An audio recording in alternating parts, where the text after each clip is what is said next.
Australia and Argentina are vastly different countries. We have a lot of problems with autism and mental health issues in schools. We were the first to offer mental health professionals and doctors in a multidisciplinary, coordinated, team-based approach, and it exploded. And it was Vanessa completely really driving the whole thing.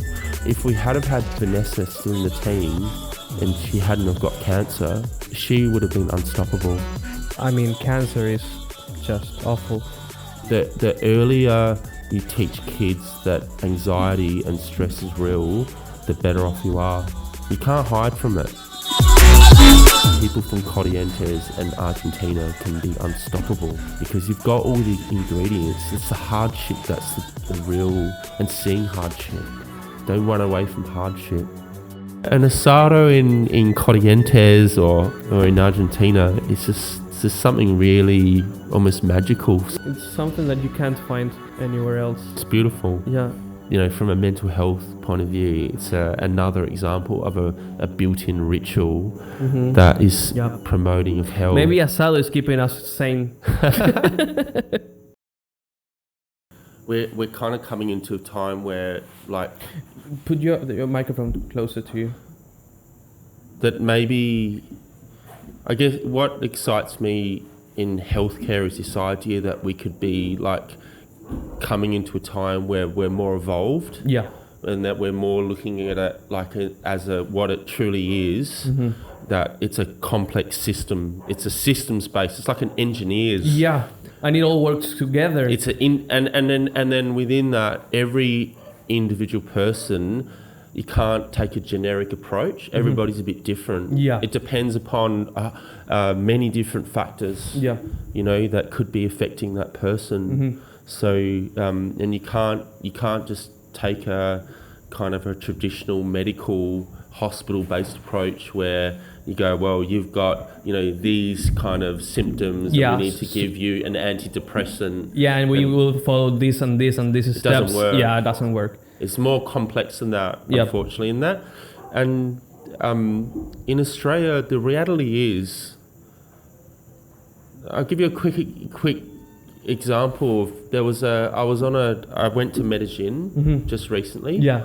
And last night I was coming back on the plane, and there was a psychologist sitting next to me from Bogota, and she works for an international company and she travels around. She's been to Australia and she's been to Adelaide, where I'm from, right?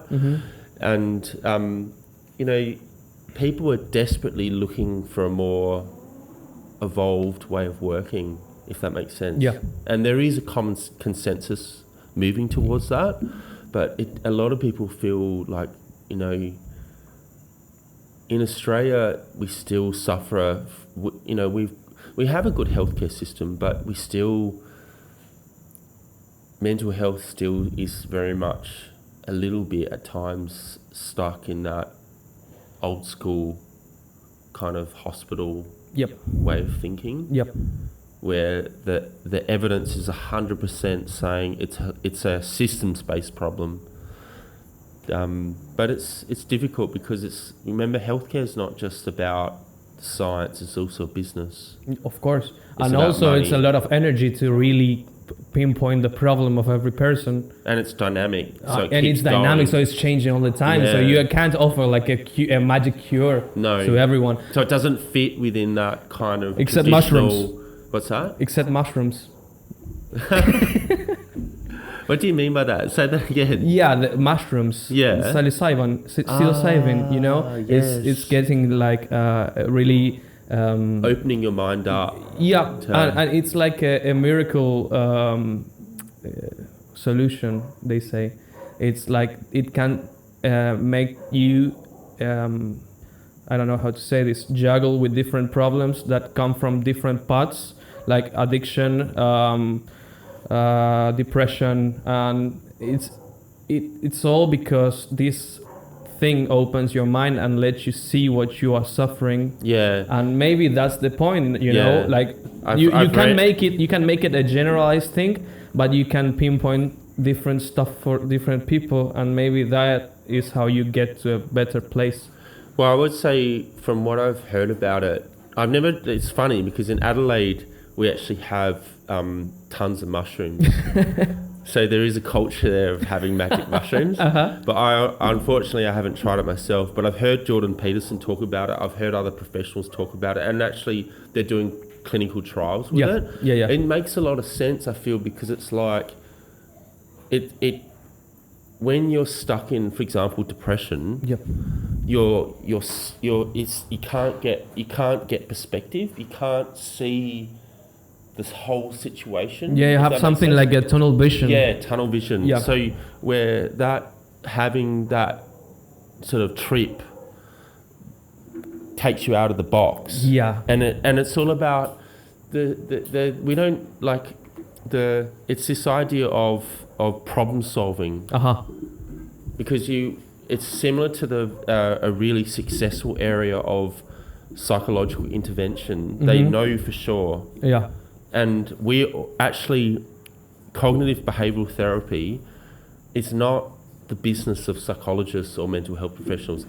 Have you ever had a friend where you've had a shit day and you're like, oh, stuff, life, this sucks, and your friend says, hey, come on, life's not that bad. You've got all this good stuff going on here, and you can do well here. And it's like he's giving you a different perspective. Yeah.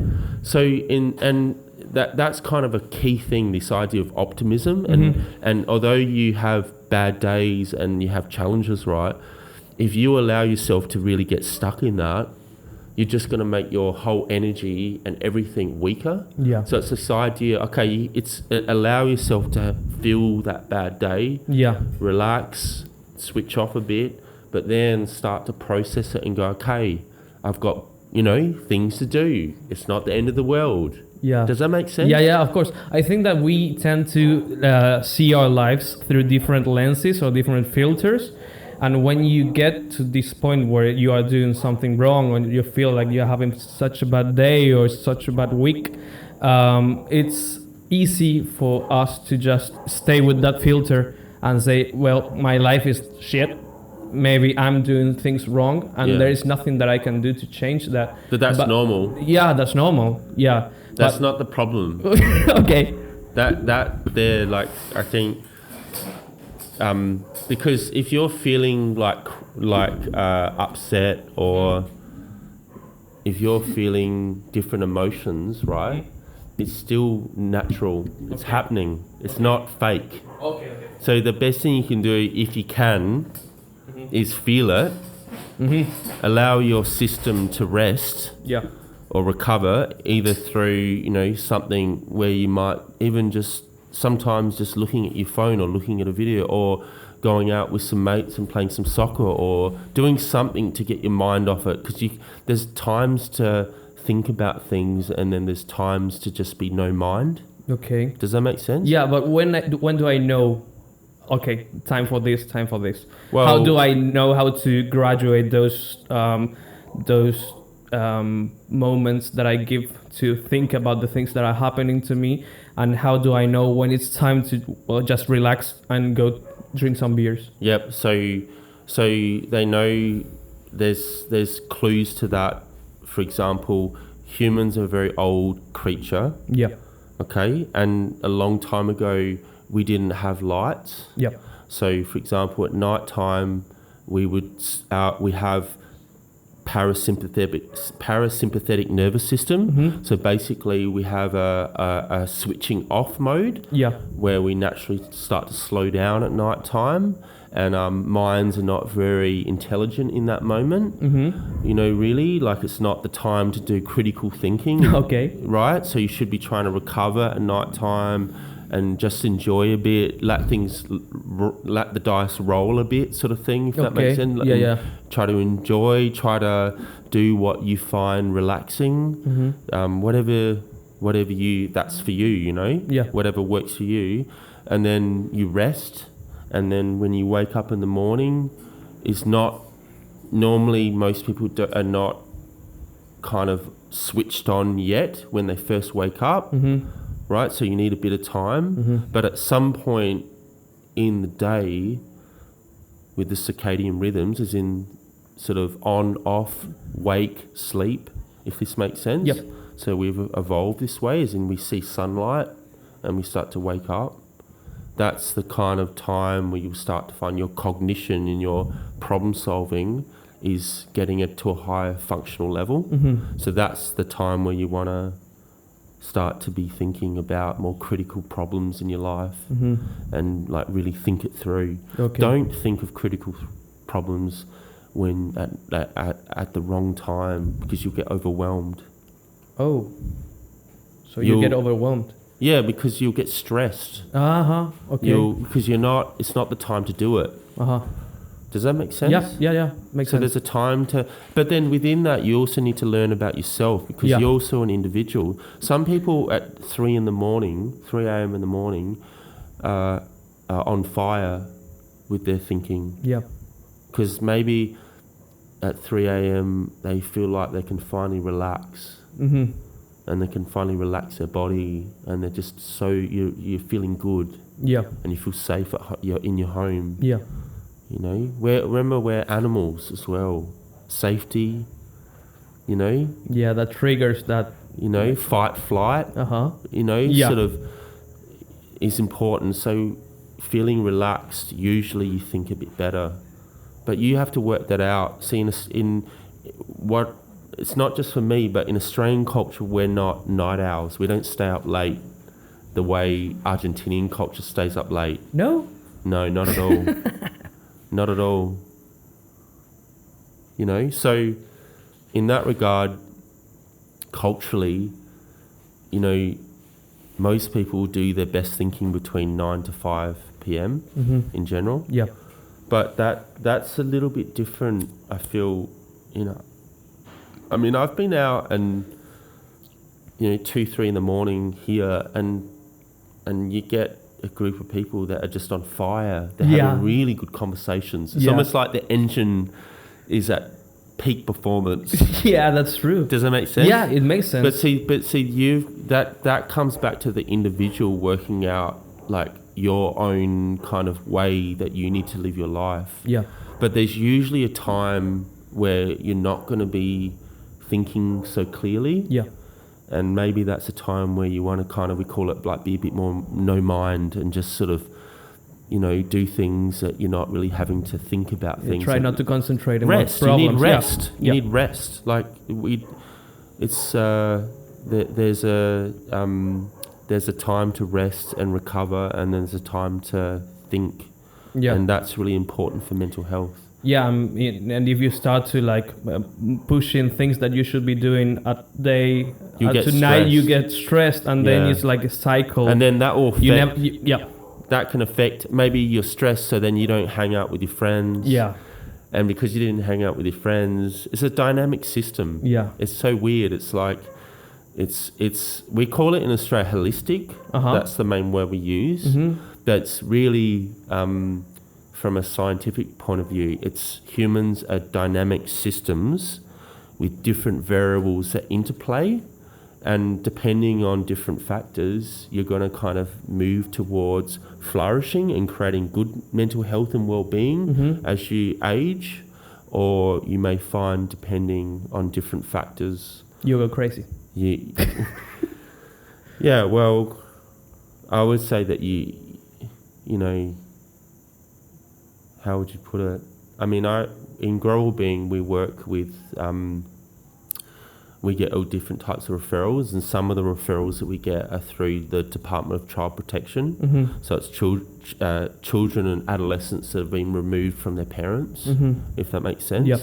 And they're in state care, like with social workers. Orphanage and... Similar stuff.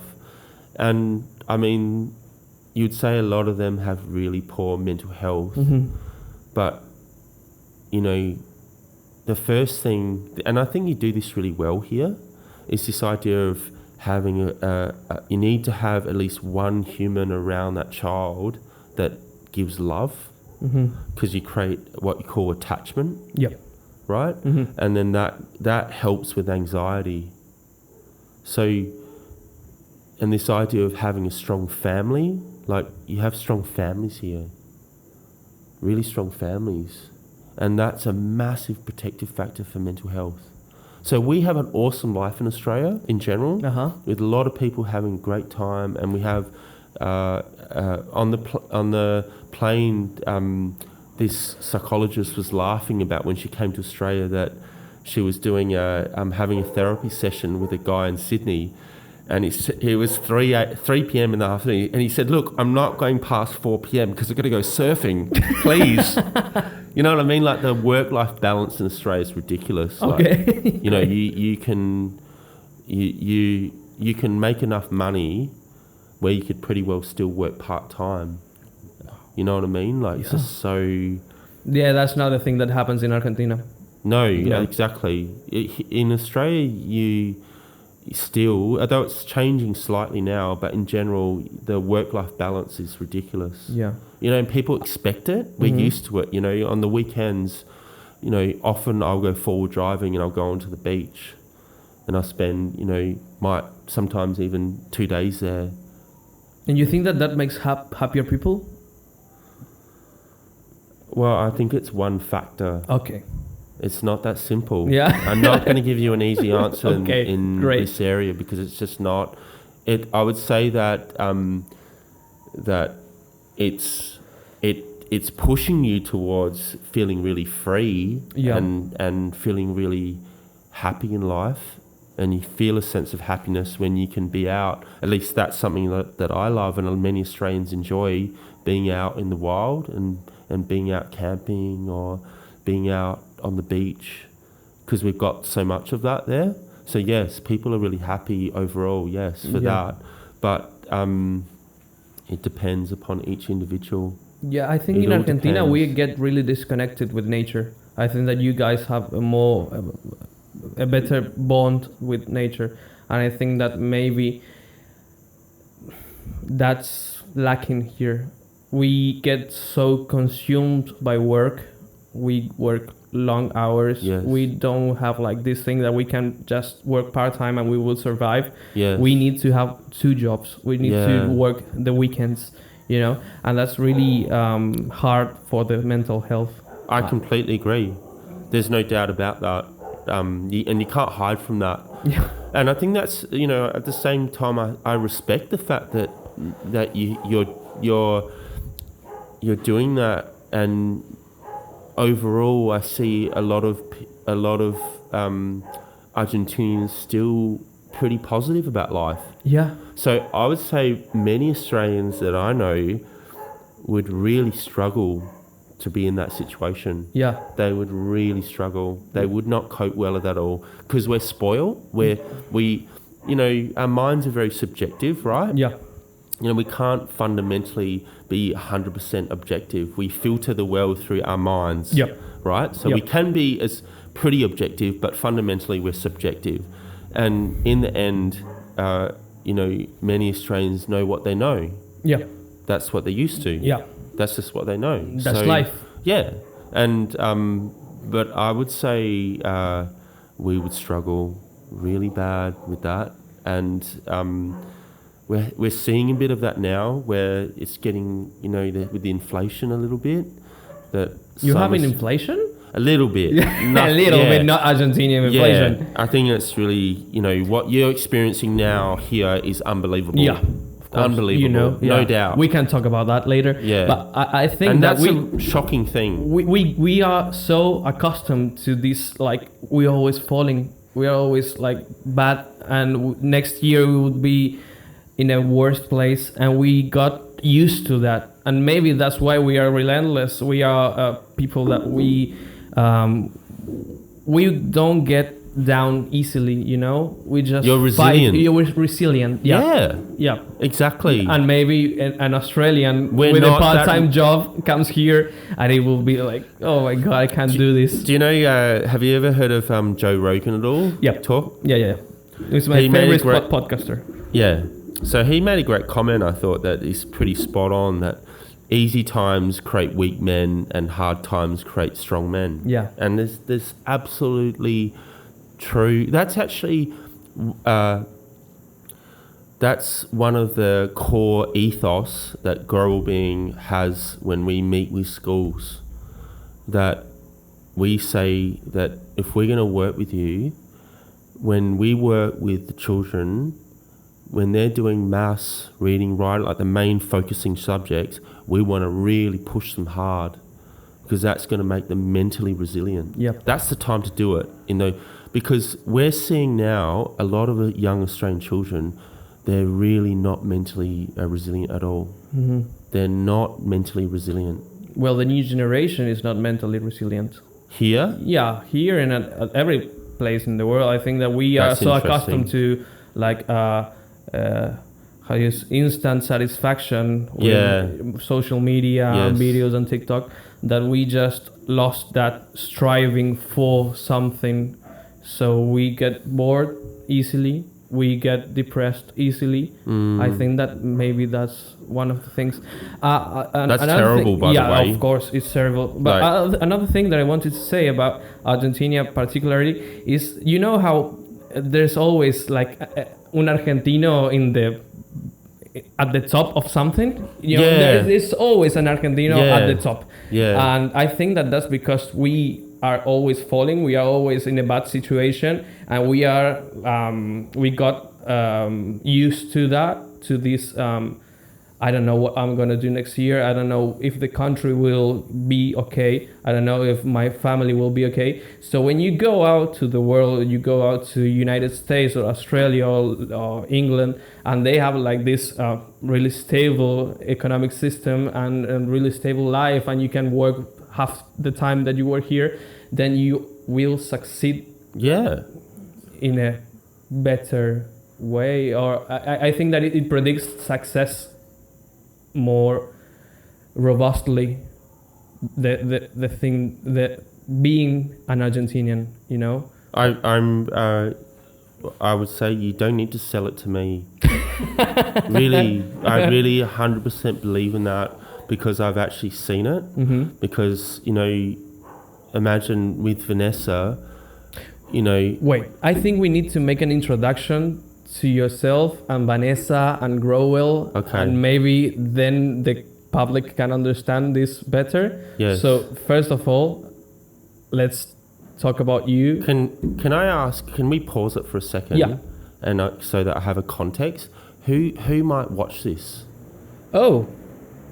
When you say, what sort of people might see this? Your friends or? Yeah, that's a good question. Yeah, my friends, the followers on Instagram. Yeah, it's not a lot of people. Corrientes. Yeah, mostly Corrientes. All right, we'll do it that way. That's enough. Great. Well, in 2010, I was at a pub in Adelaide, and Vanessa was there, and I met her, and I instantly thought she was kind of cute and had a good energy, if that makes sense. And then we started dating, and things progressed, and then after how many years? About 5-6 years. Eventually,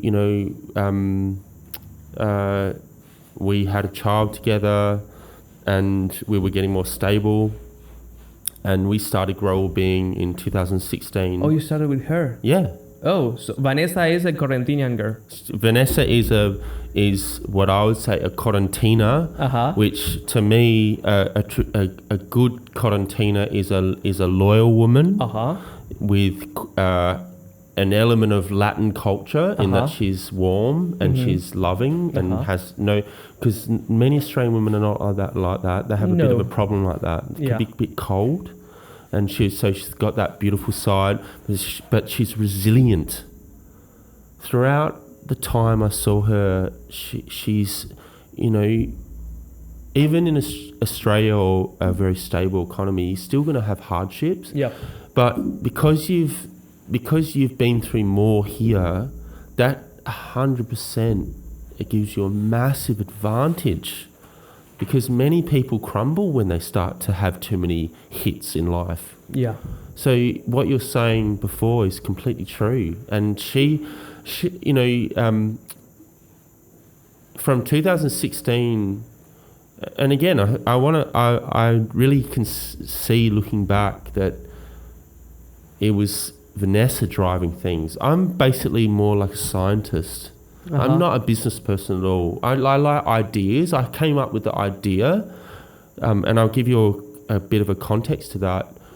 In Australian schools, we were the first to offer mental health professionals and doctors in a multidisciplinary, coordinated, team-based approach. Oh, wow. So what we offered to schools was the first, right?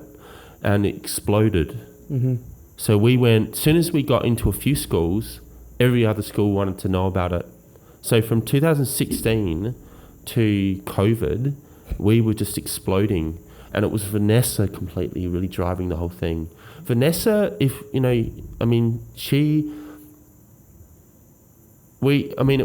was a difficult time through COVID, but we're still alive now and we're regrowing. But if we had have had Vanessa still in the team and she hadn't have got cancer, she would have been unstoppable. So you're saying if you've got ambition and you've got clarity of your goals and values, I think, people from Corrientes and Argentina can be unstoppable because you've got all the ingredients. It's the hardship that's the real, and seeing hardship. Don't run away from hardship. She went through hardship, and she kept going. And then also another thing, remember that you're high functioning socially. Yeah, you told me that, yeah. The Argentinians are very good socially in general, and that goes a long way as well. Yeah, it's not very common. You know how to interact with, because everybody's a bit different. Yeah. And you know how to problem solve with different types of people. And that's important in business. So she could just work through anything. She was able to deal with complex, because some Australians can be really funny. Really, trust me. There's all different types. It's very multicultural, and there's all different types of ways people think there. And she could just always find a way to navigate, if that makes sense. So she was a winner, and she was a correntina, absolute winner. And I got nothing but respect for her, and in general, that's part of why I wanted to set up a kind of a team here, not just for Grow Wellbeing, but I've got other ideas and interests and goals, if that makes sense. Yeah. And I believe in Corrientes, but unfortunately, You believe because of her. Yeah. But unfortunately, what I've learned, not everybody's like her. No. So she was a special woman. I don't know if she was I think she was straight up, if that makes sense. I don't think she was a special woman, but I don't think that. I really believe that she was just a typical correntina. That she was hardworking. And she never gave up, and she got up each day and she tried to work and keep growing. She had a great attitude. She had a growth mindset, we call it. She always was trying to grow as a person. Yeah. If that makes sense. Yep. She was always she was always saying, well, you need to be in a different place as you get older. You need to keep evolving. You don't want to have a mindset of a 20-year-old when you're 40. Do you know what I mean? Yeah. You wanna allow yourself to age gracefully, and she was so. She often spoke of that, and I didn't always listen. That she was a really special person, and because of her, I've got a lot of respect for Corrientes, and again, I've met other people, other business people. I met an American that has a company here. IT company, and it's not just me. I think there's unfortunately, because of your economic situations and your overall situation, it's just sort of probably ruined the whole thing. Yep. But the values, you have very good families here, very stable people, if that makes sense. Stable families, good families, I feel, overall, and that creates good people. Loyal people. You know about loyalty, you know. We call it in Australia to be flaky. Flaky means like the kind of person that if they don't come up in a good family, they don't sort of know where they're heading in their life, if that makes sense. Yep. But I feel in general, I met lots of people that know where they're trying to head and they're really serious about their life and they want to create a good life, although it's difficult. Yeah. So difficult. Yeah. Yeah, I would struggle to live here. I would really struggle. I think it's just so difficult and so unfair. You know, I think of Marina, and who's a teacher and a really passionate teacher here, who has very good English and does, is a translator part-time, but she has to live with her parents because she can't afford things. Do you know what I mean? And I think, how does that affect your self-esteem? Of course. Do you know? Yeah. Which is significantly important, because you need to feel good about yourself, at least sometimes, to have the energy to move forward. So no, I think Australia and Argentina are vastly different countries in that regard, because we've been very spoiled in Australia. It's just how it is. Yeah, but also strong men create weak times. How was it? So basically, Joe Rogan made the point that it's like a cycle. Yeah. So basically, if you've got easy times create weak men, and difficult times create strong men. Yeah. And that's actually factually proven in part. So it's this idea that, I guess, when in Grow Wellbeing, we don't hide when we talk with even young children. We say to them that we need you to work really hard at school, not to get A's or B's or the best grades, but to start conditioning your mind to really know how to work hard, because that's one of the ingredients to create a good life. Yeah, that's true. So creating good habits. Yeah. You know, there's a time to have fun and switch off and enjoy, and there's a time to work and really focus. Does that make sense? Yeah. Yeah, and that true. creates good habits. Yeah. So we try to teach children that in Grow Wellbeing when we work in schools, that if you don't, because especially with we work with a lot of children with autism and children with mental health issues, and there's a bit of a culture in Australia in some schools where they just say, it's all right, you don't need to work today, and they'll just allow the children to sit on the side and not do any schoolwork. Yeah, it's crazy, and to me that's just the best way to kind of ruin a child's life, because your mind is conditionable. You can create good habits when you're younger, but as you get older, there comes a point where it's harder to create good habits. Yeah. You can do it. You can do anything, for sure. But it's when they're younger, you want to create good habits and be clear in different things, like clear about what you stand for, like what your values are, like what's right and wrong in your mind. Does that make sense? Yep. None of us are perfect. None of us are perfect, but the research is really clear about some of the basic things around that. Also, another thing with that is in the schools, we don't hide from stress.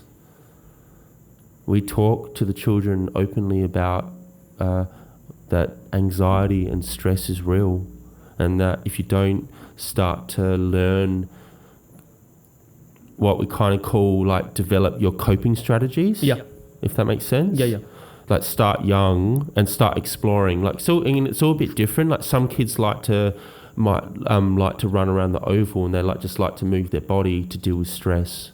Some kids like to go to a quiet place to listen to music, and that's one of the positive things that are happening in the schools.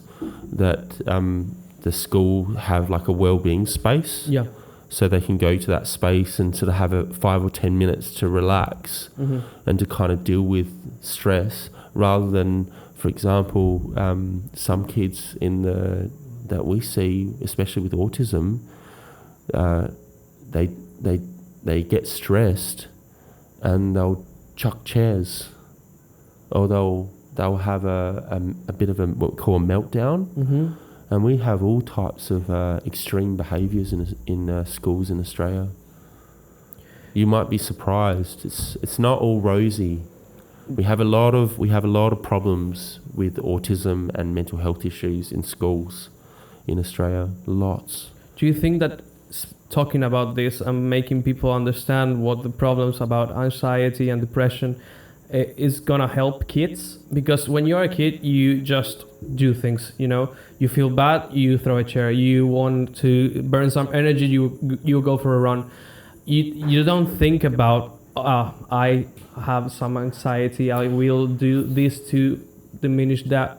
Do you think that maybe speaking about that, teaching kids about anxiety and how it's fueled and how you can fight it, maybe that will help? Or is it just a very complicated thing to teach kids? It's actually, it's pretty well known now with the research that there's no hiding from the truth of it. So humans are just naturally anxious creatures, and we're vulnerable to that. And the sooner you get on with talking with the child about, hey, do you want to create a good life? Do you want to have a good life and have, you know, do well in life? Or do you want to have problems in your life and have bad things? And you just tell them the truth, and then you support them to start making good decisions around that. And you know, I could give you an example of one girl called Liberty, who's from a low, like a poor area in Adelaide, and she had a lot of problems in school, and then slowly she put in the work to learn about psychosomatic. So when she gets stressed, she tenses her body up, and then she tended to just verbally attack people. Okay. If that makes sense, in the classroom. Okay.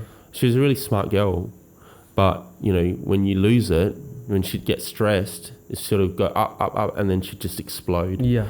And then what we saw is we supported her through the process to start using that wellbeing space, and in about 6 months' time, she's completely kind of, you know, doing really well at school. And so the science is pretty clear. The earlier you teach kids that anxiety and stress is real, the better off you are.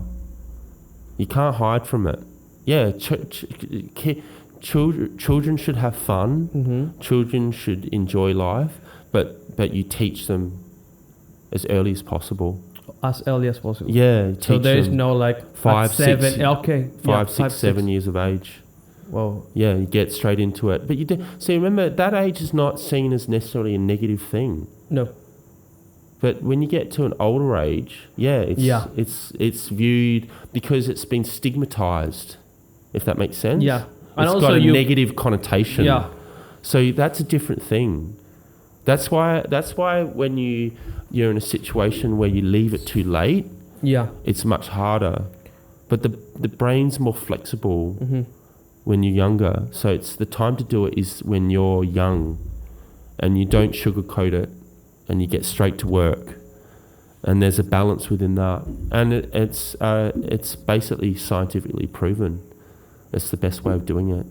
Yeah, and also when the kids go to school and they just socialize with other kids, if other children are receiving this information about anxiety and how to cope with it, they get separated, you know, because this girl can't cope with anxiety. She's just crazy. Maybe we shouldn't get along with her. Yeah, because I understand what you're saying.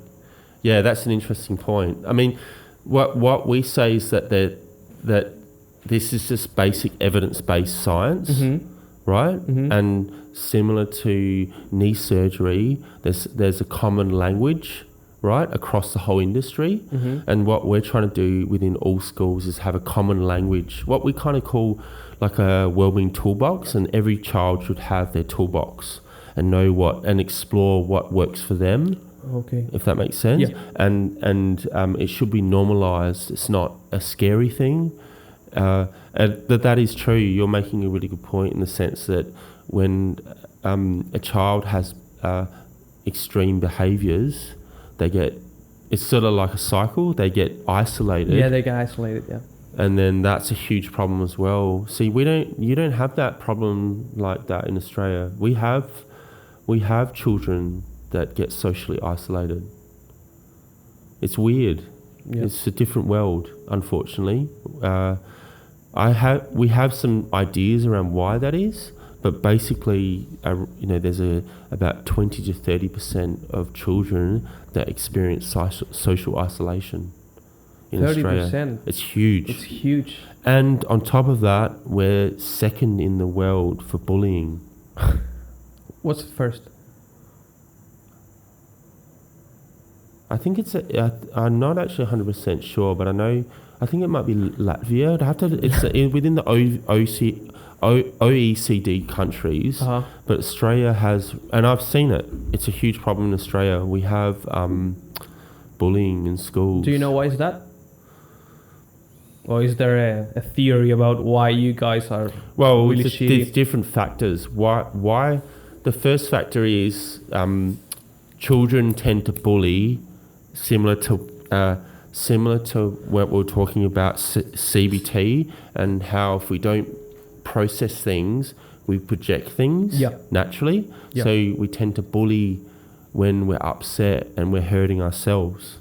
Yeah. Okay. Yeah. So in part it's a mental health issue, and then I would also say that the other issues that in Australia sometimes, in some ways we can be very social, but then in other ways we struggle socially. Younger children. So I find here, socially, the children are just so friendly in general. They're really friendly in general, very, very friendly, and my boys notice that as well, that in general kids are just more open to meet people and to make friends and to socialize, where it can be a little bit more closed, the friendship groups, if that makes sense. So it's a little bit more difficult to make friendships in Australia. This also goes hand in hand with the fact that you said that families here are like more united. They are better families than in Australia. Maybe that's also but you have a big focus on family. Oh, okay. Now you have a that's really known. That's cultural. Yeah, it's cultural. Okay. You have a it's not for everybody. Like there's not all families are like that, but in general, many families here are very strong, and that you're very committed to each other, if that makes sense. Where not in Australia, it's not all like that, unfortunately. I personally would say there's a focus on other things, like your career, for example, is for many people in Australia is very important. Yeah, maybe bonds here are more important than career. You really, making money is become a big thing. It didn't used to be 100% like that in Australia, but it's sort of gone that way. It's a bit similar to the US, I'd say. Yeah. It's making money and your career is very important. Where, it's important here. I'm not saying that. I just think that you have a bit more of a balance with family. And you invest in your family a bit more. Yeah, maybe because we know we can't really make a lot of money here, so it's just not a focus point. Yeah. Maybe in Australia it's easier to make money, as in the United States, you just have to decide a good route to make it, and you'll eventually make it. Here we have it's not an important thing to just be successful. Really? We really value more the friendship and having a good group of people to talk. How amazing is that? Yeah, I think that's... But don't you think that's amazing? Yeah. I believe that Argentina is a great country because of that. Because we value more the connection than what we value money. Because we tend to not have money, so we have stronger connections. I always say that the more you smell money, if you understand, the more you want it. Yep. So many people start to smell the money, and then they get hungrier for the money. Yeah. Unfortunately. Yeah, that's true. And then what happens is people end up working. You don't have to work long hours in Australia if you don't want to. Yeah. But a lot of people do work very hard in Australia, I feel now, because of that opportunity to make money. Yeah. You know, and it's not healthy. It's becoming an issue in general. But everybody's different and can choose what they want, right? I mean, your social support is a massive protective factor for your mental health. Massive. Yeah. Absolutely massive. It's a key thing. And, you know, a lot of the times if we do get adult referrals, although our focus is child and adolescent, when the adult comes in, it's almost always, you do an assessment and you'll almost always see the major factor that has really killed their mental health is their social support structure has just dropped. Yep. So they're isolated. Yeah, there's mosquitoes. Yeah. That's always that's the bad part of Corrientes, the mosquitoes. Maybe, yeah. ¿Tenés otra cerveza, Pablito? Fuck you. Okay. So you might not. So when you're like, Grow Wellbeing invested in working with a renowned psychiatrist in Adelaide. And we developed a systemic framework that looks at 5 broad areas, right? And one of the areas that we identified that and all the industry believes in it, it's just 100% clear, is your circle, your social supports. And that's sort of this idea of overall have people around you that kind of are not necessarily positive, but are constructively supporting you. Thank you.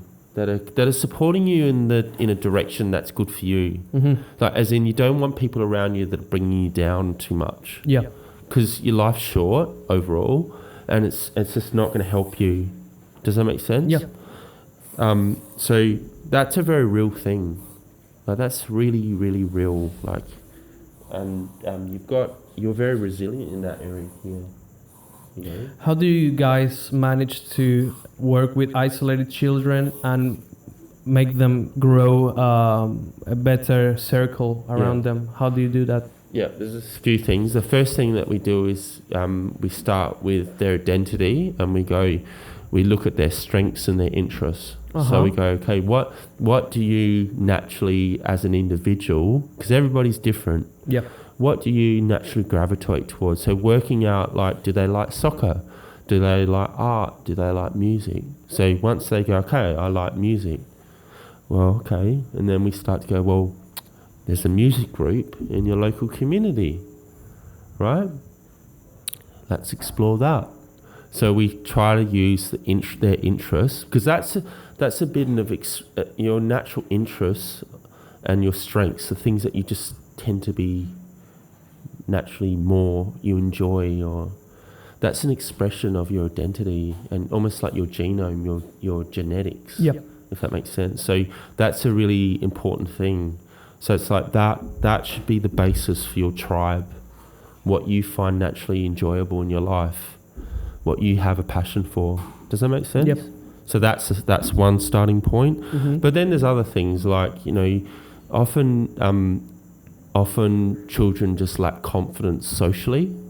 So you're quite high functioning socially in general in Argentina. You don't have this problem, but in Australia we do have children that lack confidence to know how to negotiate and even start the process at school of, hey, how's it going? Can I join in? Yeah. Does that make sense? Yeah. So what we do in that situation is sometimes we might get a therapy assistant or like one of our staff members to kind of coach the little child. And we might be there for 5 or 6 weeks with the child at lunchtime and actually try to join in and encourage them to make those social connections. And how does the other children react to that? Because maybe having a group of people that you don't know, like they are adults, trying to make this kid. Well, usually it's one adult. One adult. Okay. And Because maybe you can react like, it's weird, you know. Why do I have to make friends with this guy? So what you got to do in that situation is actually kind of read the situation a bit. So if you feel like the children are pretty honest in general. Yeah. So you kind of, but at the same... Like drunk people. What's that? Like drunk people. Yeah, I like that. Yeah. So you read it. But in general, what we find is that also kids are pretty nice. You know, I think there's a big difference between having an adult that is just being like a kind of just talking normally versus, say, an adult who's a therapist and has training in knowing how to modify the way they talk. Yeah. And can be really warm towards other kids. So if you know how to be more like a therapist, which is funny because it's basically like being a little bit like a traditional Argentinian who's quite a warm person, right? Then the kids kind of go, oh, that person's cool. Okay. So they want to hang out with them anyway. Oh, so the adult is actually leading the whole group. Okay. Does that make sense? Yeah. So then those kids want to hang out with that adult, and then this kid who's nervous is getting pulled along. Okay. Does that make sense? I get it. Yeah. So maybe not maybe. The problem is the starting point, and you guys focus on trying to make that bridge. That bridge between like the guys that do well in the social understanding and this other person that gets socially isolated. So you create an adult that is nice to be around, so that the other kid can follow and get integrated. And how long does this take, and how long do you guys try to stay with that kid? It all depends. There's different. That comes back to funding. So you've got two main funding sources in Australia. You've got Medicare, which is basically like the main funding source in general, and that's limited. You only got a few sessions with that, so you need to move fast. And then you've got another funding source called NDIS, which is say if the child has autism, right? Yep.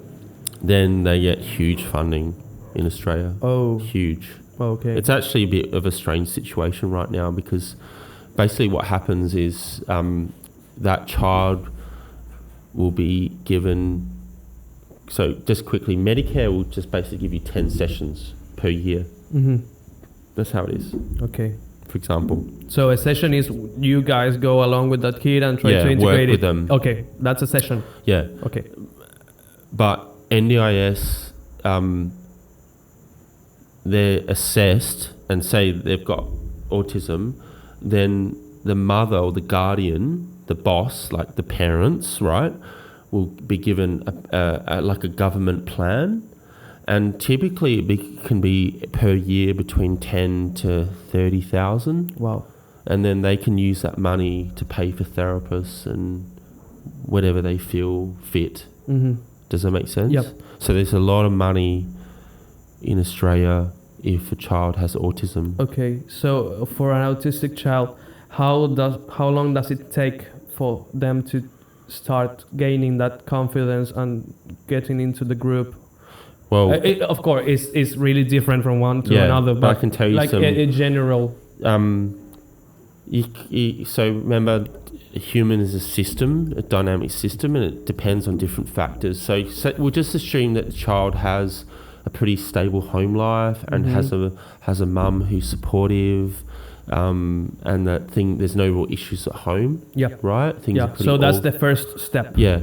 And then they're going to school and they're a bit anxious, but overall they're motivated and they're trying to do a good job at schoolwork, but they're like typical with autism, they experience social anxiety. Yep.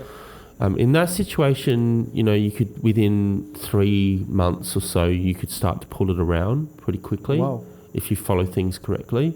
But there's a few things that you might need to do within that. Like you need to talk to them. If the anxiety is severe, then you need to work with them with the understanding the anxiety and learning, for example, like slow breathing. Because there could be, like, if a child's socially anxious and they have, like, when you experience anxiety, you have symptoms. So you'll have a fast heartbeat. Yeah. Your mind starts to race. Yep. So this is all not going to help you be cool. Yeah. You know what I mean? Not all.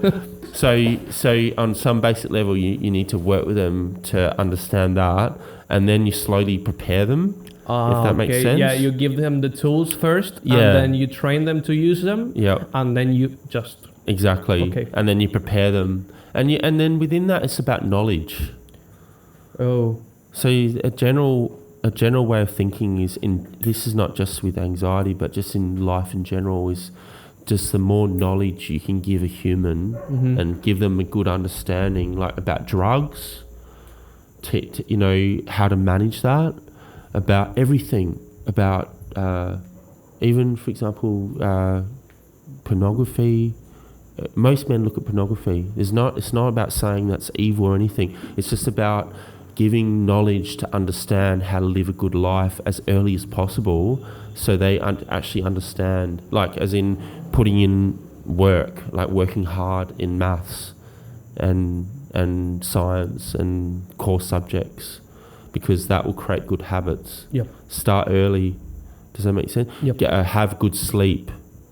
Sleep well. Have good sleep habits, because that's going to help you in life. Also, autistic kids needs like a routine, don't they? Yeah, yeah, that's very true. Structure. Structure, yeah. Absolutely. Yeah, so maybe you guys see if they don't have that structure. Exactly. You can... I'm very surprised you said that. Yeah, I know that. That's a very... And I would say that's an area here. I won't like say any specifics, but I would say... I know of an autistic child here that has no structure in his routine. Okay. And it's damaging the child, in my belief, in my view. But I think this language that you said here is absolutely crucial. And within our software that we've been working on, that even you have some small awareness of, Pablo, the end point is a calendar.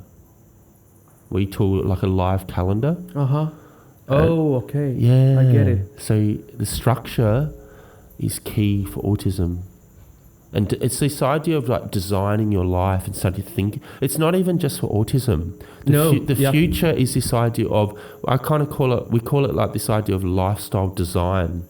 Like actively thinking of your life and like and then exploring what works and doesn't work.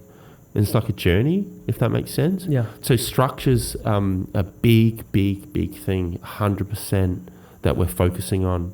That's a key thing. And structure within the school timetable. Okay. But then also a bit of structure. You don't need to have things like robotic. But having some structure is crucial for autism. Yeah, for the kids to know what's gonna come next and what to expect. Yes, but what do we know about anxiety? What's the benefit of knowing what's like? If with anxiety, the key thing is it thrives on uncertainty. Yeah. So by having some structure, you reduce anxiety. It also remember, humans automate things. So when you have some structure in your routine, like on a Wednesday afternoon I do this, if you do it enough times, it becomes automated. Yeah. So you don't even need to think about it. Yeah. And that's really intelligent. Like if you're saving your brain power. Exactly. Yeah. And then if you could be really clever, if you want to really add to that, it's like, okay, I'm really serious about just being a shark in life, you know? And when I go to work from these blocks of time, I'm just an assassin. You know what I mean? Yeah. And I put all my energy into that time. And I'm very clear. And that the brain works really well in that regard. For example, there's a known psychological state called flow. Yeah. Have you heard of this idea? Yeah. Yeah, so basically the brain experiences tons of like happy neurochemicals when we're mindful and focused on like one thing. Mm-hmm. So it's at certain blocks of time you want to be like just like an assassin in your routine. Is there a way of knowing when that flow state is going to happen, or we can dynamically put it in different parts of our day? Well, it's that state really in general is more like a productive state. Okay, so you need to put yourself in that place. Yeah, so you can control that. Okay. So it's not really like it's not really. I mean, you can experience that when you're playing soccer or, you know, doing other things. Mm-hmm. But it's not. You know, you don't need to be the best at playing soccer with your friends, for example. You know what I mean? Yeah. It doesn't matter. Yeah. It doesn't. You just enjoy yourself. Oh, okay. But when you're working, if you want to be, you know, create a great life and be a great professional, right? That's the kind of time that you want to be trying to activate that. Okay. And it's the simple way is it's like a meditation. It's like, you know, the brain likes to be meditative and just absorbed in what you're doing, basically. And you don't really need to do that when you're sleeping. Do you know what I mean? Like when you're sleeping, you're sort of switching off. You're not thinking of anything. You're relaxing your body and trying to recover. But when you're working, if you can, and it's not always easy because, you know, life is really difficult. Yeah. Right? But the research is clear that if you can have blocks of time when you're, and especially in a structured way, because again, like humans are we're habitual. We remember things. We're cyclical. We remember things. So if you can create habits. Yeah, we're very good at recognizing patterns. Yeah, exactly. Yeah, exactly. So do you think there are some tools that we can communicate to the people that are listening? For maybe they have an autistic child. Yeah. Or maybe they just want to work better on their social skills or their anxiety. Is there something that can help autistic people, can help normal people to go through this? Definitely. Well, let's focus on like the say social skills, right? Okay. Because that's a big issue for children with autism. Mm-hmm. The best thing you can do is just have really safe people or safe adults and children that are understanding of that child, because they might be a bit different, right? Mm-hmm. Mm-hmm. And just lots of practice. So safe environment and lots of practice. Just talk. Lots of talking. Lots of practice. Like a skill. Does that make sense? Yeah. So just lots of practice. Lots and lots of practice. So in my view, in that regard, Argentina is almost the best in the world in that specific area. In terms of structure, like make things what we kind of call, say, explicit or black and white. Okay, yeah. As black and white as possible. So like there's a time to work, you know, that these times you're going to work and these times you rest and have fun. Does that make sense? Yeah. So make it clear. Don't make it like we call it grey. Yeah. Because that will stress them. There's a time for fun, there's a time for rest, and there's a time for work. Does that make sense? Yeah, also structure. Yeah, structure. Structure's, that's 100% real. That's proven. It's not a fake thing. It's real. I mean, humans, in some regards, in general, respond to that as well. So it's not just an autistic thing, and also with mental health in general, like that having some structure and having some what kind of called anchors, or you know, on a Friday night I catch up with my mates and we have a beer together, you know, and I know I got that every Friday night that I can just relax and catch up with a mate. And, you know, that's a health promoting thing. Oh, so we have here in Argentina something that many groups have. It's miércoles cultural. It's Tuesday we get together, we drink and we eat, and it's to cut the week in half, you know. Yeah. So like the hump day sort of thing. The hump day, yeah. Yeah. So is that preferable? That's fantastic. Okay. That is spot on. That is 100% spot on. Well, on the plane, I was speaking to the psychologist, and she was making the point about rituals. Yeah. This idea of structure and rituals. It becomes a ritual that when you're, you know, like think in terms of like thousands of years ago when the native tribes were dancing around and they had the different rituals, and I mean that's all they really had. That's like makes meaning. That makes sense to them, if that makes sense. Like that's part of what their belief systems, the way they make sense of this world. Yeah. So when it might seem like a small thing, but it's like the key thing. Oh. It's the key thing. Having like rituals and structure that make sense and are meaningful to you, because culture is part of what makes your identity, and identity is the starting point. It's the key. Your identity, your culture, your strengths, your interests, your passions, like all those kind of core things are like key to having a strong sense of self, and you know who you are.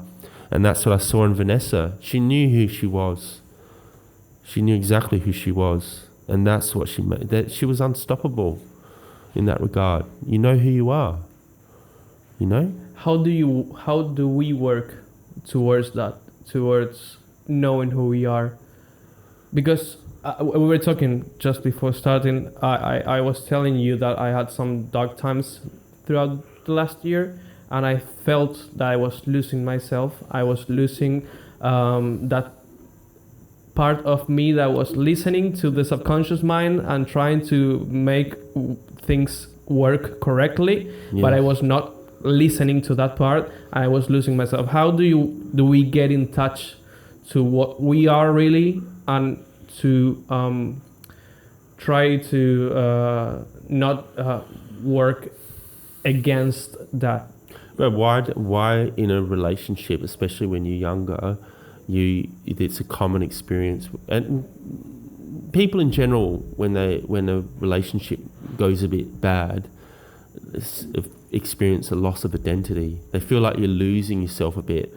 That's a normal thing, okay? Because we find ourselves in the other one, and when they get separated, we lost ourselves. Maybe it's that part of that. Well, I'll give you one example that it's common in when relationships go bad, that the other partner will start to enforce their beliefs and their interests and their agenda on the other person, and then if you're not very clear with your boundaries and who you are and what you need to do to be healthy, then you'll start to sort of allow that to encroach and to go into your world.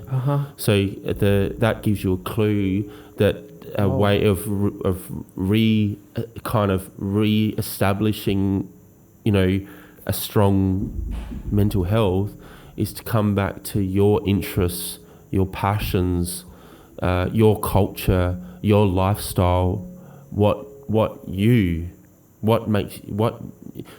feels right for you. Does that make sense? Yeah.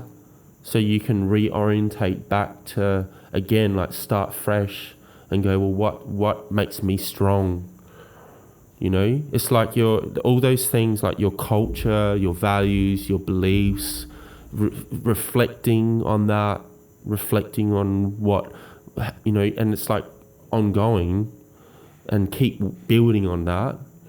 And then eventually, as you get older, you become to a point where you're really clear about your values, you're really clear about your beliefs, you're really clear about what you find motivating, you're really clear about what you find not motivating, and you're aware of what puts you off. And then that's really healthy, because then you come back to the next relationship and go, well, these are my boundaries. Yeah. This is what makes me really strong. And if you love me, then you need to respect this, okay? Because I think I care about you, and I think I love you, or want something with you. but I need to also be an individual. Yeah. Does that make sense? Yeah. So you can although I experienced that in my first relationship. It's really easy to get put off center. Yeah. It's a natural thing, probably. I think especially for Argentinian women because they're so strong. Yeah, that's true. But maybe that's also a beautiful thing because it's like it will force you to work harder. It's a bit like what you're saying, like why some Argentinians, I agree, you see Argentinians all over the world. You know? You're not weak. You're not a weak culture, you know? And I think that's because you experience hardship and you have to work for it. You have to you're putting in work. And I think that's like the core ethos that we say to children in schools in Australia. Because we've had such a long time of everything being so easy, it's created problems, that putting in work, at least at certain points, really is the key to, it's like input, output. You put in work in yourself and your life, then you're going to get a benefit. It'll come back to you. There's no real secrets to it, basically. And also, garbage in, garbage out. Yeah. I want to talk... throughout the history of the podcast, there was always one key feature in all of them, and it was talking about AI.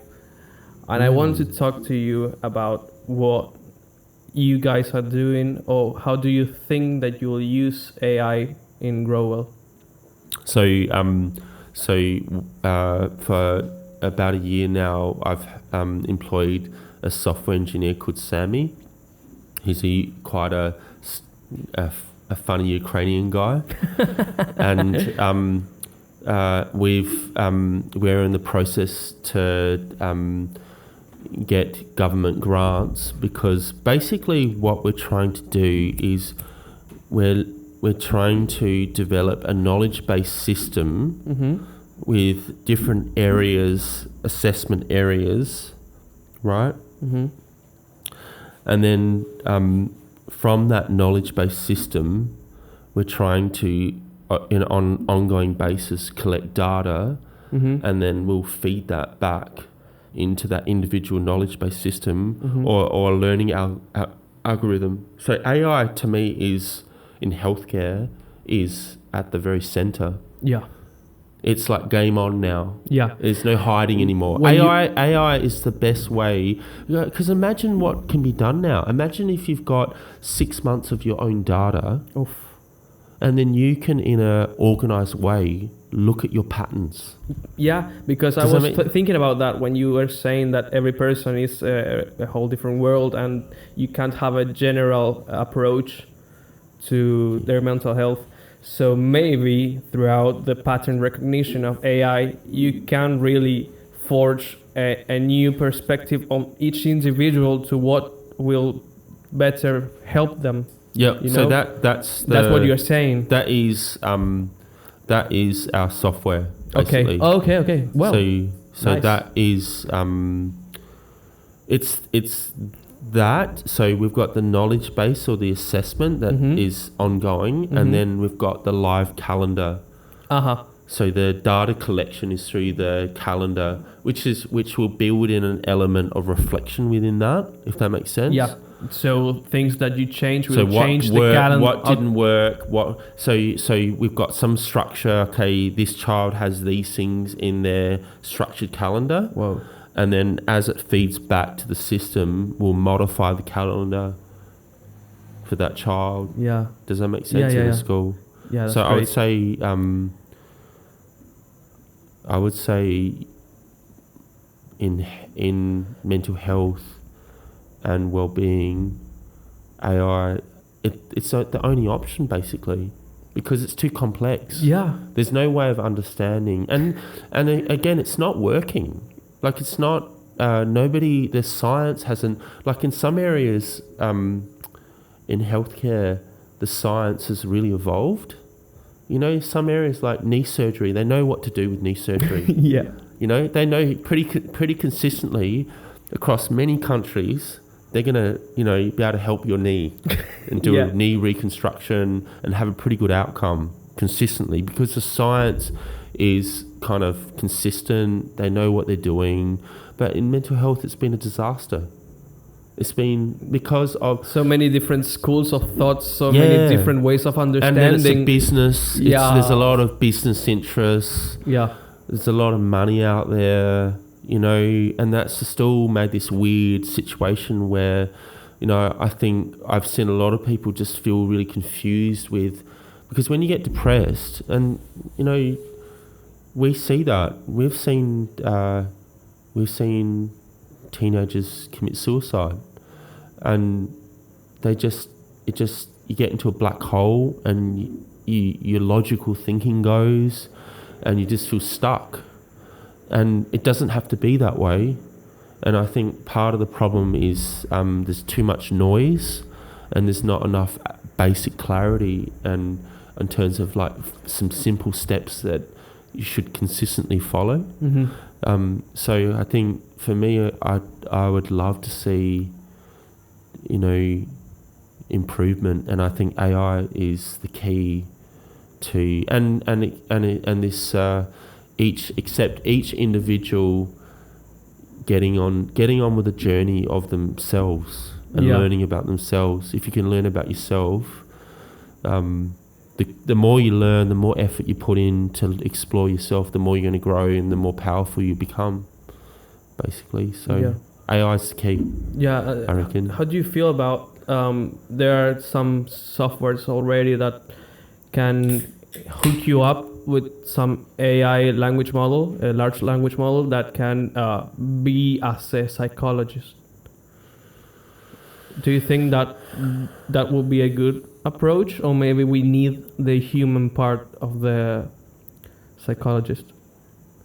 I think in an ideal world, a healthy human has a social support, and those social supports actually are engaging in psychological interventions without even knowing. That makes sense.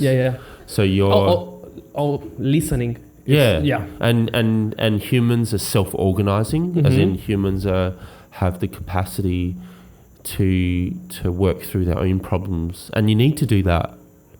But you need good people around you. Yeah. So in an ideal world, you've got a good social support, and you've kicked out the garbage, and you've got, you know, a circle of people that you know really love you and care about you, which is hopefully a mix of family and friends and community.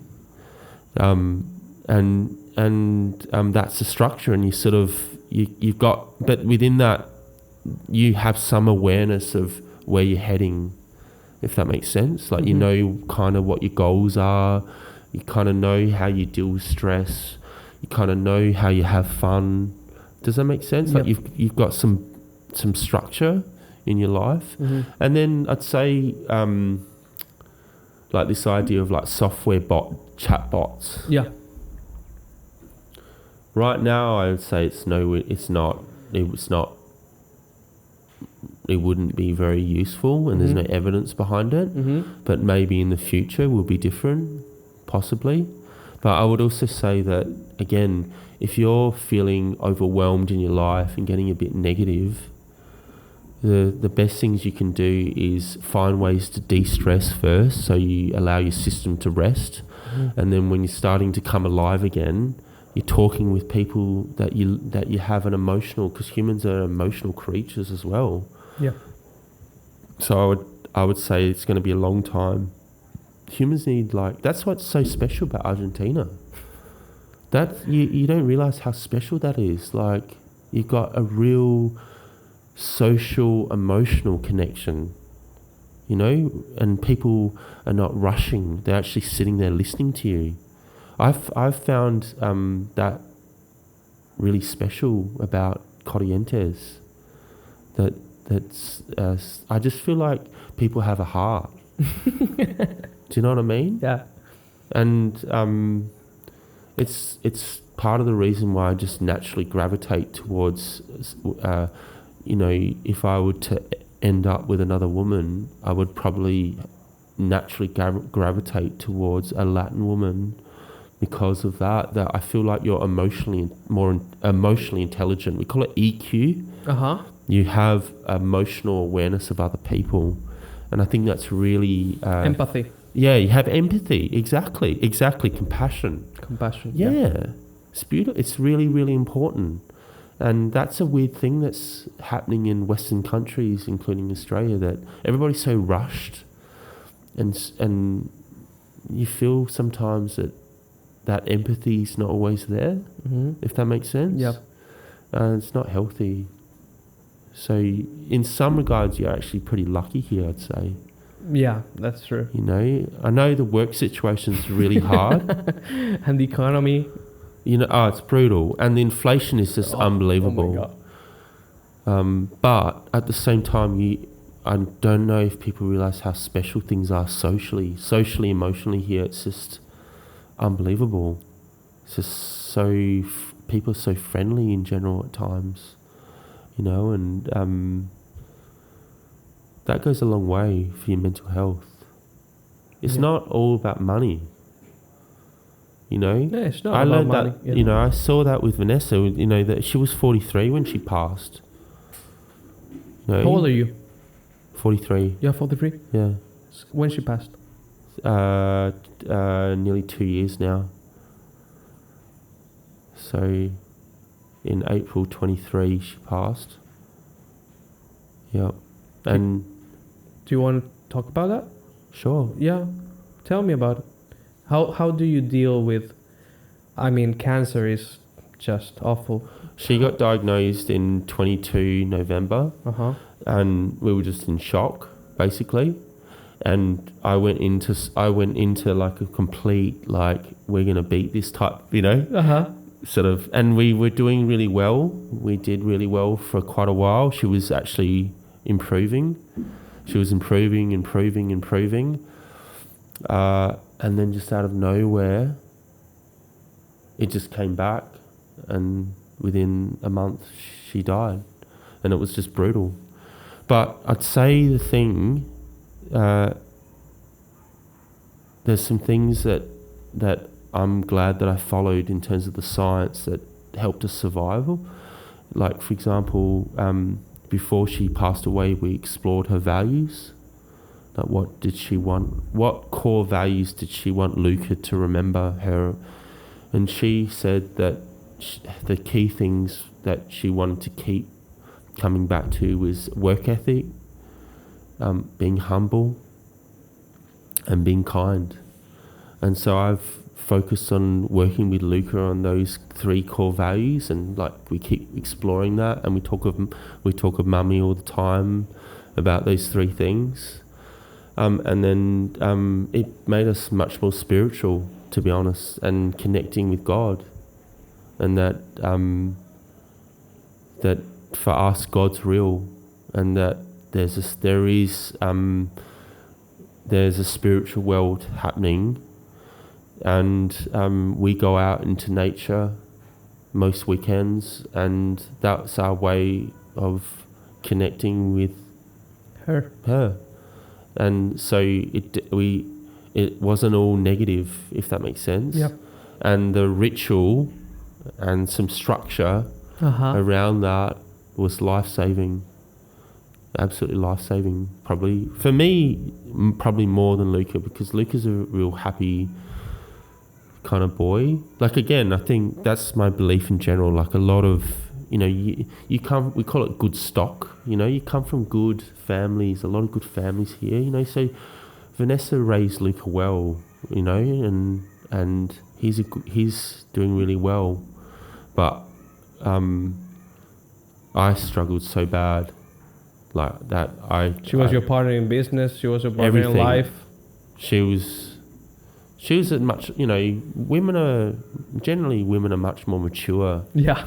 You know, so it's like, although she was only 2 years older than me, she was much older than me. So she was a bit like a mentor almost as well at times, and a lot of things, you know. And she was just a great person.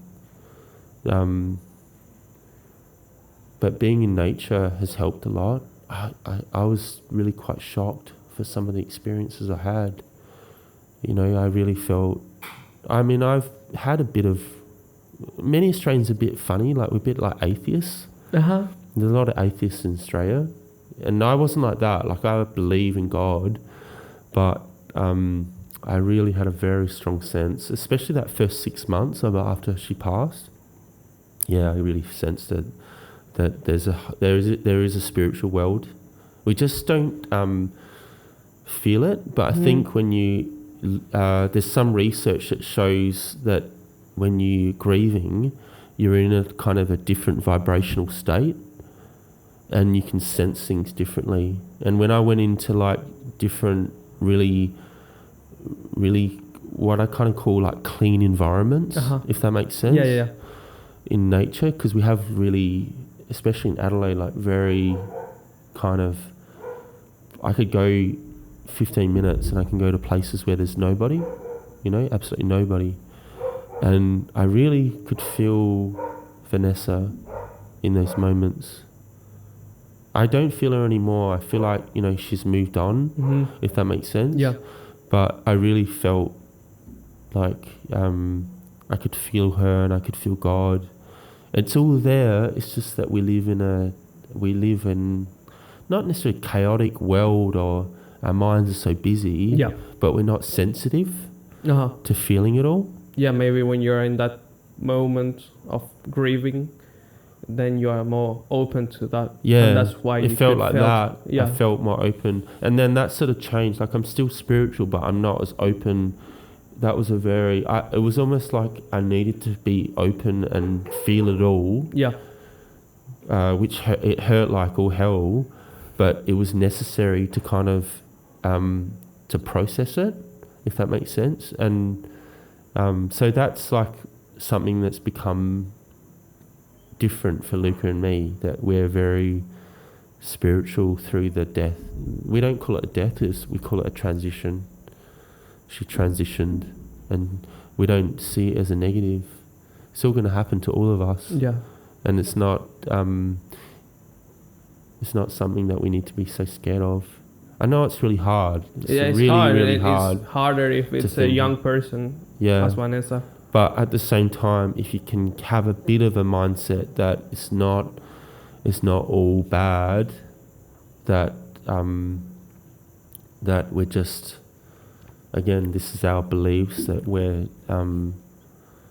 that's just we're just spiritual creatures, and that's just part of life. Yeah, we can't keep on negating that part of us. But if you add that to your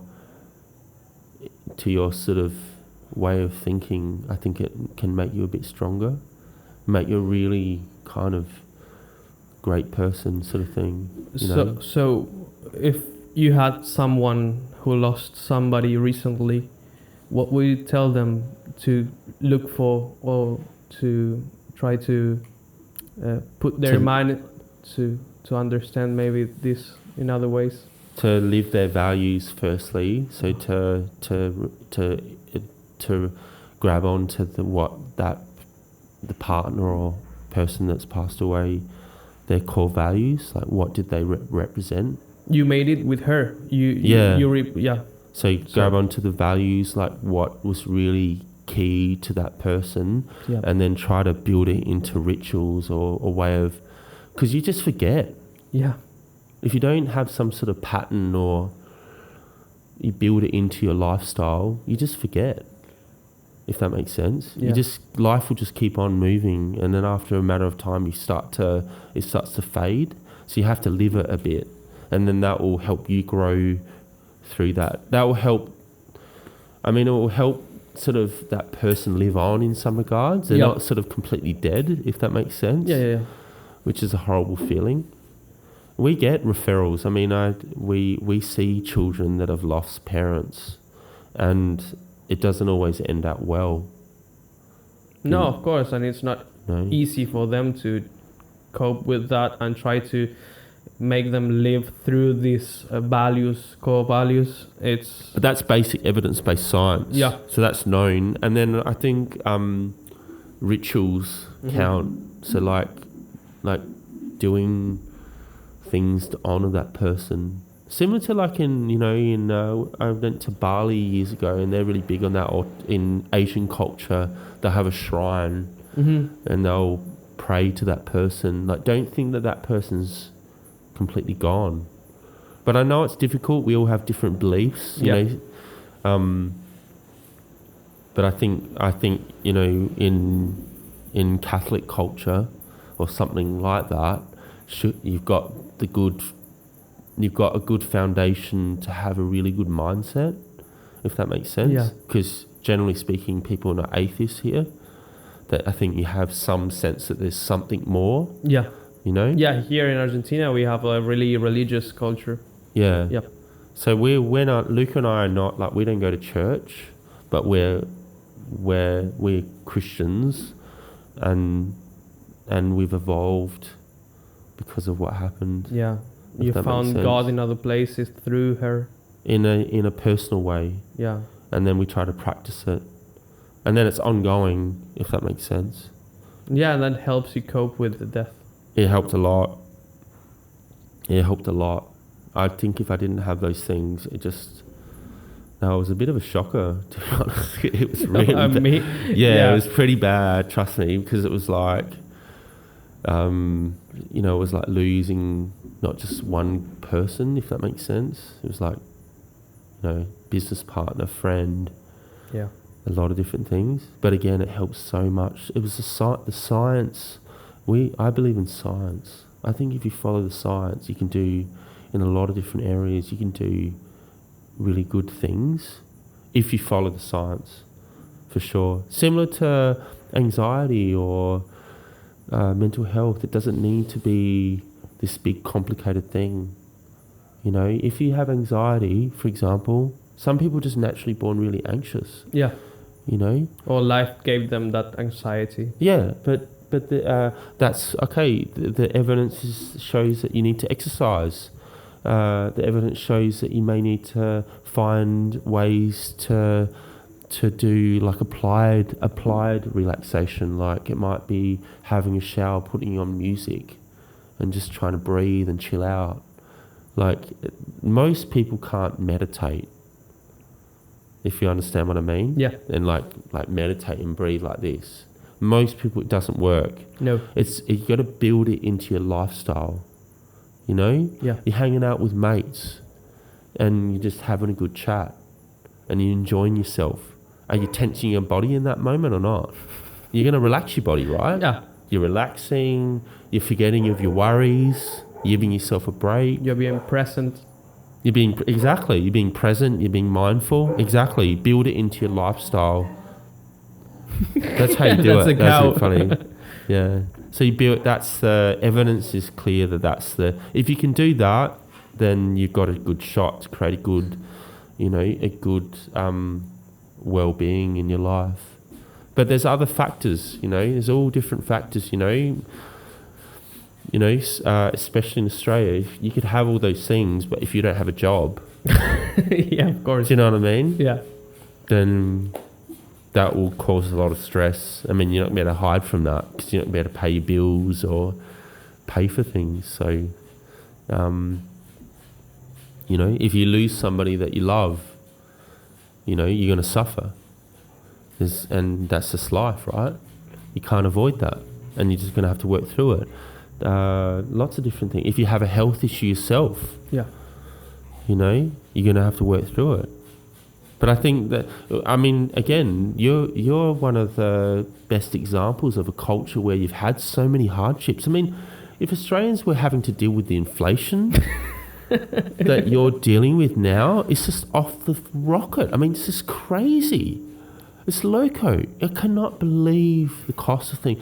People would not cope in Australia. We're not that resilient. So you would just sink into the ocean. Yeah. So mate, I think you've got a lot of things going for you in general. I just think you've constantly been getting hit down. Yeah. You're just constantly getting hit down in this culture. Yeah. I really see it. That's one thing economically, and just things are just so much more organised in Australia, so much more efficient. everything's efficient and organized. You guys come from the Commonwealth, so you have like a century of organization just pull down to you, and we wouldn't cope. We just wouldn't cope. But I'm also seeing for the first time, I've been here many times, and it's the first time I've really seen some people actually stressed. I've actually I've seen some people here actually really genuinely upset. Myself. Really upset. Yeah. So it's... I think that's because we went through a really big crisis throughout the last 2-3 years.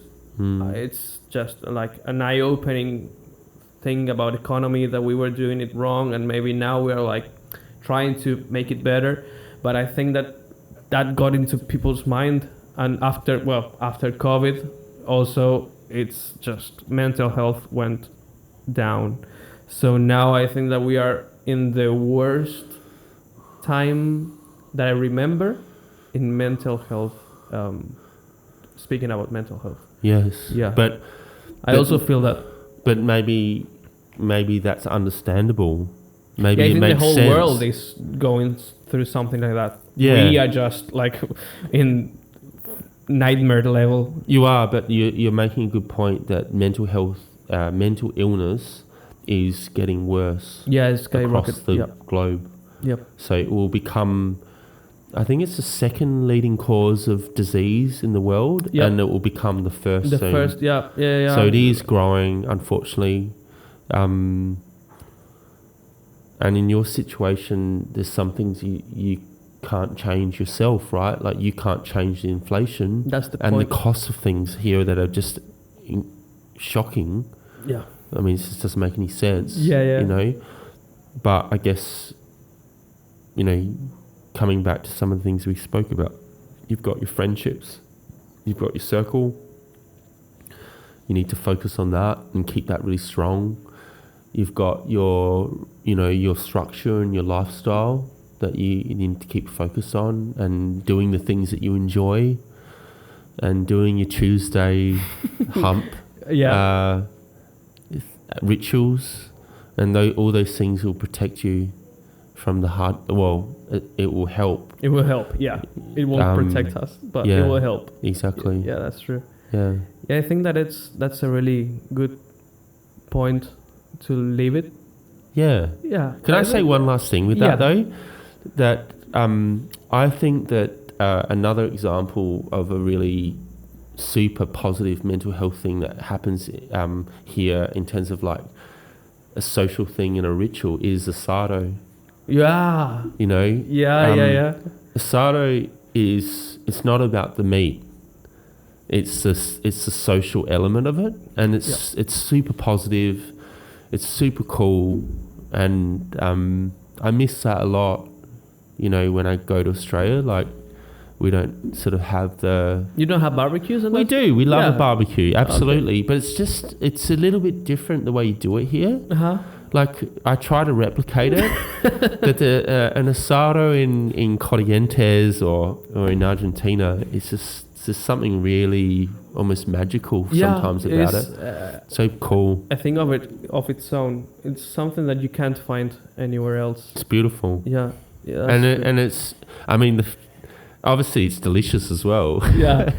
But from a mental health point of view, it's another example of a built-in ritual that is promoting of health. Maybe asado is keeping us sane. Maybe that's why we are so socially acute. Socially connected. Connected. Yeah, through asado, through killing cows. Yeah,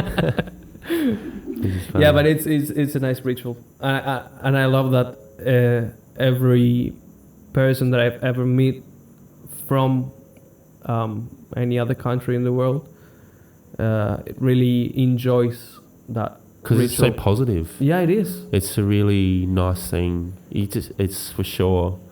It's so cool. Yeah, and it changes people's day through like 9 o'clock in the morning. They're just figuring out what they're gonna eat, how are they gonna cook it, the people are coming, the music is playing. It's just. I love it. It's amazing. It's amazing. Yeah. I think we don't value that enough. Well, I speak for me. I think I don't value that enough. But there are some people that really. There are no Sundays where they don't eat asado. You need to spend a few years overseas. Yeah, and I think that's it. guarantee Yeah.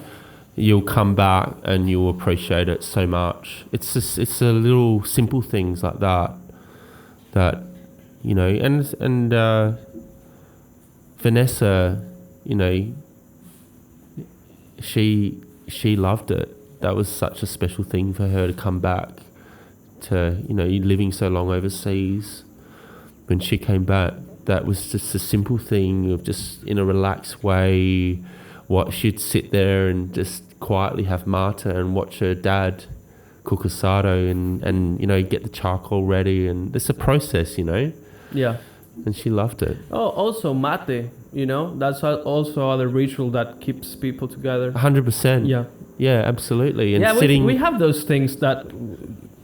Sitting on the cocinera. Yeah. Yeah. And it cracks me up actually, to be honest, because we just tend to have a coffee. And we're not really kind of come together to have a coffee. We just have a coffee by ourselves, or we may talk, but it's not the same as and mate is not the same alone. It's not there, you know. It's the part of the sharing the mate that makes it special. It's really nice, and I often when I'm here, I'll go for a run on the cocinera, and I would see everybody as the sun's setting.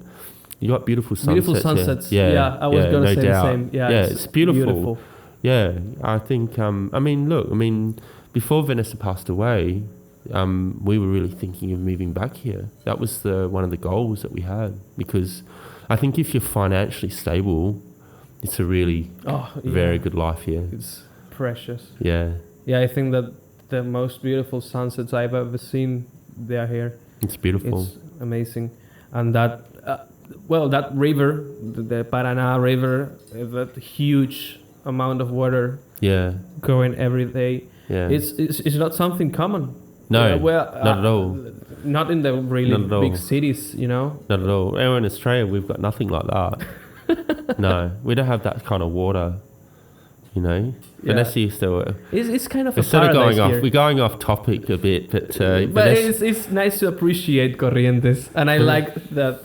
People from other places appreciate it, so I think that it's important for Correntinians to hear what other people from other places in the world have to say about that. Thanks for the chat, buddy. Yeah, it was a really good chat. I really liked it. Yeah, I hope that we really talked about Grow Well as you wanted. Maybe we just spilled everywhere else and not talk about the company at all. I think that it was good. I just have here some annotations that Pablo gave me. It was to talk about the relationship between the families, the school, and Grow Well. How do you guys move along to? How do you connect with the kids, and how families work that out? Yep. So when we partner with the school, basically we're in a position where we do whole of school community marketing. So we've got access to the whole kind of email list of all the parents, right? So we can target all the parents.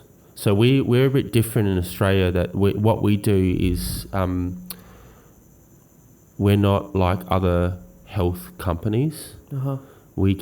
They give us full access to the parents. So we can market our services and our approach and talk about this stuff directly to the parents. And then it's up to them if they want to put in a referral, either through Medicare or NDIS. Oh, okay. Then that's their choice. Okay, so you go first with the family and they decide if they want to... Well, first school. First school? Oh, okay. Yeah. Okay, first the school give you the list of parents and then you go to the... They sign, they go, yes, we'll sign your contract. Then once they've done that, then within the contract it says certain things that we expect to do what we want to do, and then it's basically up to the parent. They're the boss, really. That's basically it. Yeah. So, do you think that? And then we offer different services as well within that. Well, tell me about that. Tell me about the services. So we didn't speak about that. Well, there's a few things happening. So as of 2025, everything will start and finish with our software. So that's how we're doing it. Like everything will get organised. So basically nobody's got a wellbeing software in schools at all. Uh-huh. So that's a key target for us. Mm-hmm. And that's about basically organising the students and the money. Mm-hmm.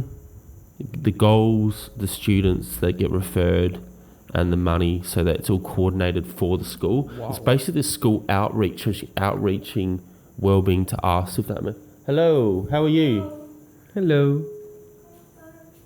So we're trying to make it so that the school gives it to us, and then we've got mental health professionals that we offer as one option.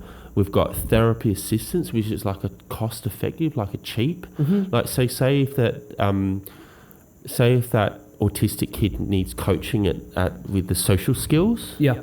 Then we'll use the therapy assistant, like a cheaper version, right? Mm-hmm. And then the other thing that we're doing within that is doctors. We used to have doctors going into the school. So then we'll get the doctors. The doctors are important strategically because if we can get the doctors in, they will help us own that school strategically. Does that make sense? Yeah. Yeah. So we're trying to basically, the real goal for 2025 for us is to kind of get back to being the leader in kind of the school outsourcing wellbeing, all the wellbeing services to Grow Wellbeing, so that we're managing it for the school, but then at the same time allowing the school to have control. Uh-huh. Does that make sense? Yeah. Like the management in that school? Yeah, so they need the interface to exactly. change things to their understanding. So they know what Johnny and Sarah, how they're going with the goals. They've got complete control, but we're just managing everything for them. That's nice. Does that make sense? Yeah. That's great. So do you have competition? Are there other companies doing that in Australia? No, not really. No, not right now. So Medicare, you got Medicare and NDIS. There's a lot of competition in NDIS, but the schools hate NDIS by itself. They like the whole thing together. So the way we're doing it right now, we have no competition. Wow. But that's not always a good thing. No. Trust me. Yeah, that's true. Because the schools are not necessarily filled with like the super intelligent people always. They can be a bit backwards, and they're stressed, and if this all makes sense, like it's. So we're getting schools signed up again, and we're on the right track. Last year was a shit of a year. It was a really bad year for us. Uh-huh. But this year we're ready to kind of really grow. Mm-hmm. So it's kind of a mix of stress, excitement, and almost like getting ready for a war sort of thing. If that makes. Each school has their different way of thinking as well. You're talking about how we were talking about like health and well-being and different ways of thinking about things. Yeah. Like everybody thinks a bit differently. Mm-hmm. There's so much noise out there. So that's sort of like a core thing that we're trying to do in Australian schools is have a consistent approach to all the schools. Try to unify the criteria. Yeah. Yep. Around mental health and how to support children. That's a key thing. That's a really big step. That's great that you're doing that. Well, we're trying. Yeah, well, at least you're trying, guys. There is obviously like, a genuine financial benefit. If when we get into a school, for example, we have an assessment that screens all the children, right? And then we're marketing to the parents because we've got like a captive market. So in that situation, you can grab referrals, like say for example with NDIS, you can get like 10 referrals like that, right? And each referral might be $10,000. So if we can get like 20, 30 schools in 2025, do you see how it grows quite quickly? Yeah. That's the plan. That's the strategy. That's what we're trying to do. Let's see. And for now, it's just Australia. Australia. Okay. Yeah. No, we're not. I'd say Helios and the software has potential to go anywhere in the long run, for sure. Mm-hmm. Like it's just it can go anywhere, but we need to be successful in the market in schools in Australia, because that's where we need to feed ourselves, if you know what I mean. Well, it's a really good market, if you are the second guys in bowling in schools, that's important. If you succeed there, you can succeed anywhere in the world. Yeah, so that's right, and we need to regrow things, because the last few years has been really, like when Vanessa got sick, it's been brutal. Like, she was the leader of the company, and I'm not a business person. I can see ideas and opportunities really easily. Yeah. But I'm not an administrator. And then my team hasn't been great. I've had a lot of problems with Henry, unfortunately. He wanted to be like, I said to him straight up, like, this is a family business, Like, you take whatever money you want. I don't give a shit about the money. If we're successful, what does it matter? Yeah. Even a little bit successful, Mm-hmm. But no. But you guys are in a really important endeavor, so I think that you should take care of that. Maybe it's not just I don't care about the money. It's something really big what you're doing. So I think that maybe people, when they realize that it's a family business, they think that they have all the power that they want to change things how they want it. But I think that the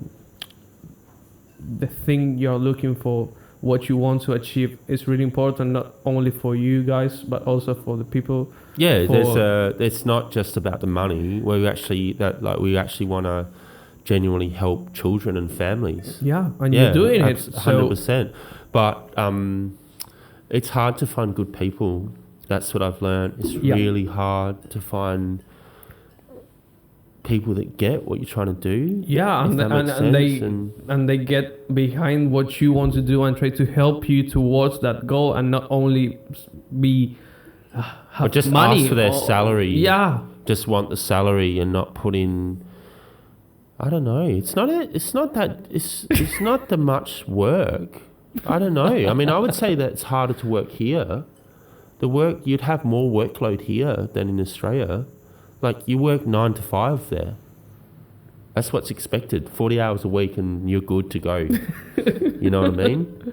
But it's been really, I don't know. It's quite hard at the moment with Henry, to be honest.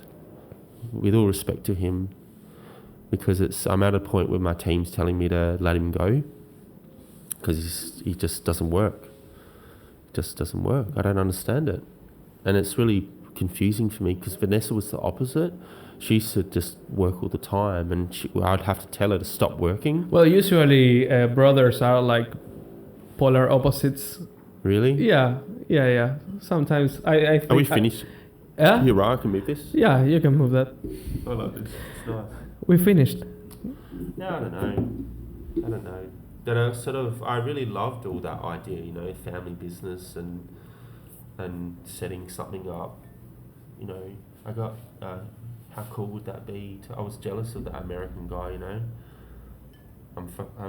I've spoken to him a few times, and he's, how cool's that? Like setting up a whole company here and with a team, and, I think that's pretty cool, But so far, if they don't want to help, there's nothing you can do about that.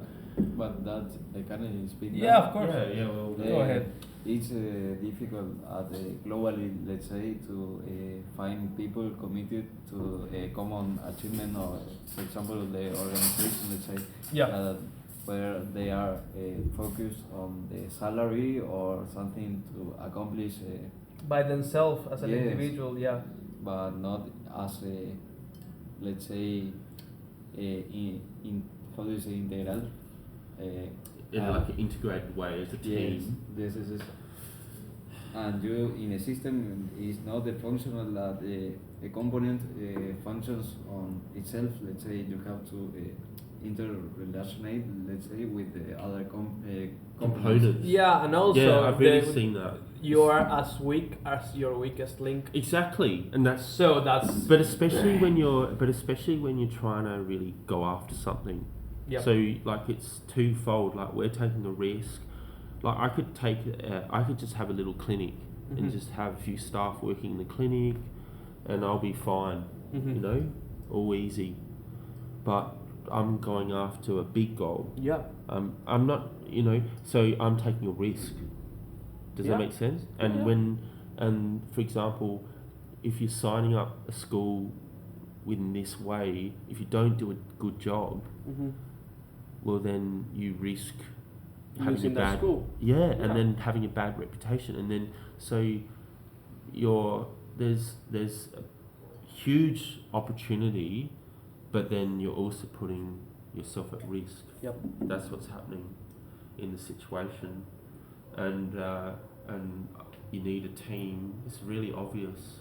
You need a team-based approach when you're doing that kind of thing, for sure. It just doesn't work otherwise.